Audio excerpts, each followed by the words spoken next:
Et vous l'avez tout de suite précisé, généralement quand on parle du MFDC, la génération actuelle retient le mouvement des forces démocratiques de Casamance avec son aile armée, avec le conflit que nous vivons en Casamance. Mais dire que le MFDC est un parti politique qui est le fruit de l'engagement citoyen, c'est comme ça qu'on va l'appeler, de jeunes cadres et intellectuels de la Casamance. Pour la plupart, c'était de jeunes enseignants qui sont sortis de l'école normale William-Ponty et qui ont pensé qu'il fallait booster un peu certaines choses pour la Casamance. Ce n'était pas une nouveauté pour la Casamance seulement, puisque des mouvements de ce genre, il y en avait en pagaille dans le Sénégal d'avant l'indépendance. À Thiès, il y en avait, le Sine Saloum en avait, les Saint-Louisiens avaient également leur convention. Et naturellement, les jeunes intellectuels casamancés ont pensé qu'il fallait également mettre un mouvement qui va permettre de réclamer certaines choses pour la Casamance. Nous rappelons que quand on dit Casamance, c'était l'ancienne région où quand même il y avait Ziguinchor, Sédhiou et Kolda. Alors le 4 mai 1947, beaucoup d'intellectuels, mais généralement nous retenons principalement 3 jeunes intellectuels, notamment Ibrahima Diallo, plus connu sur le nom de Ibou Diallo, Edouard Diatta et Émile Badiane. Voici un trio derrière lequel beaucoup d'autres cadres et intellectuels casamançais vont se greffer pour créer le mouvement des forces démocratiques de la Casamance en 1947 à Sédhiou. Oui, puisque nous étions dans la marche vers l'indépendance et les intellectuels des autres localités du pays avaient déjà mis en place des organisations qui leur permettaient de réclamer soit des postes de ministres, de députés ou également de conseillers ou de sénateurs.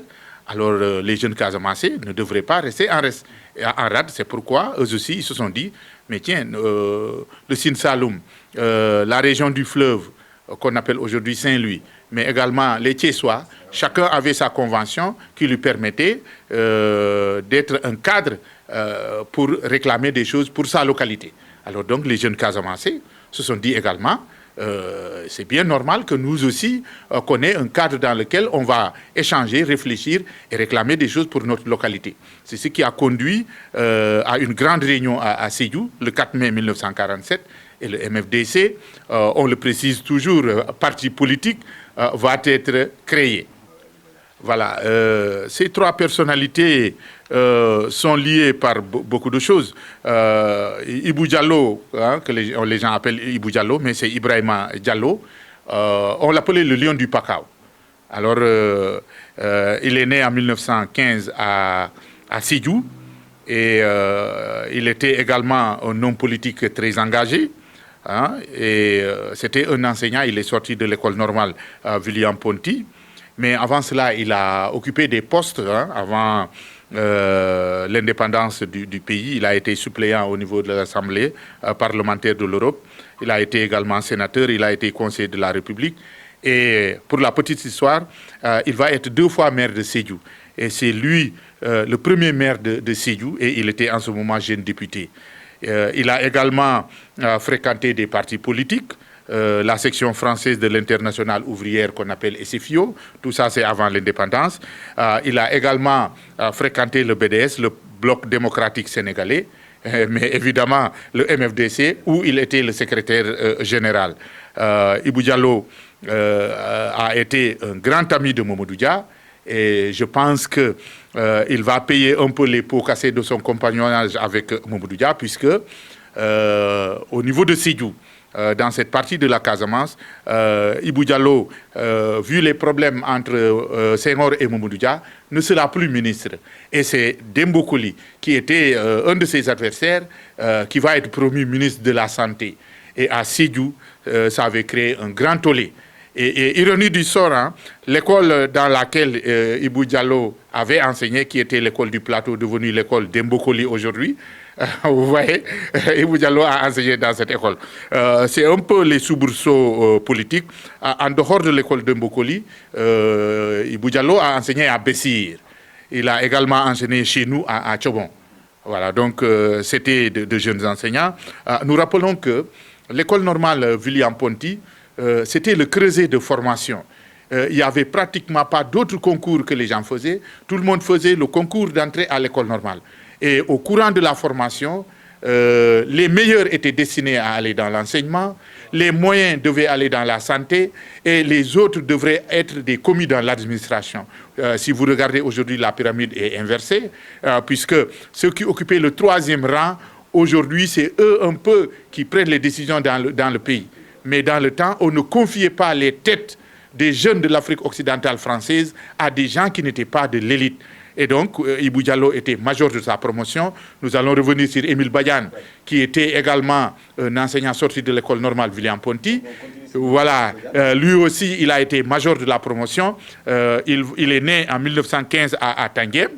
Et il a été major de sa promotion et il va sortir en 1935.